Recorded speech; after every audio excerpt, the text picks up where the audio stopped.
শেখ হাসিনার পথে হাঁটলে চলবে না, আওয়ামী লীগের পথে হাঁটলে চলবে না।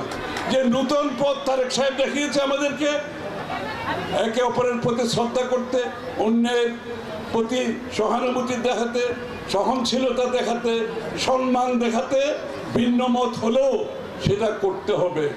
বাংলাদেশের রাজনীতিতে সংস্কৃতির পরিবর্তন আনতে হবে। খালি শুধুমাত্র সংস্কার করে বাংলাদেশের পরিবর্তন হবে না, রাজনৈতিক সংস্কারে আমাদেরকে মনোযোগী হতে হবে। আমার যদি বিপক্ষে কেউ বলে, আমি তাকে সম্মান দিতে হবে, তার মতামত প্রতি সম্মান দিতে হবে, দ্বিমত পোষণ করব, কিন্তু সম্মান করতে হবে।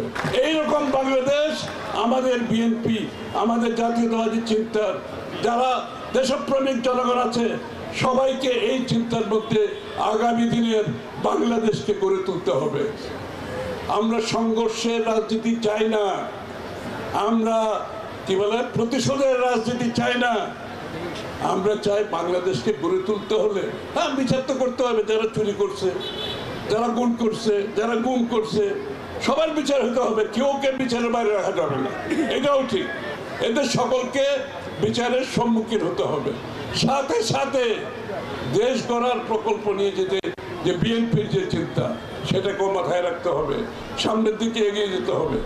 আমরা যারা আন্দোলন করেছি স্বৈরাচারের বিরুদ্ধে, আমরা যারা আন্দোলন করেছি ফ্যাসিস্টের বিরুদ্ধে, একটি নতুন বাংলাদেশের স্বপ্ন দেখার জন্য, আমরা সবাই মিলে এই ৩১ দফার সংস্কার প্রস্তাব আগামী নির্বাচনের পরে জাতীয় সরকার গঠন করে, বিএনপি একা নয়, জাতীয় সরকার গঠন করে আমরা যারা সম্মিলিতভাবে ৩১ দফা প্রণয়ন করেছি, আমরা সবাই মিলে সেটা বাস্তবায়ন করব।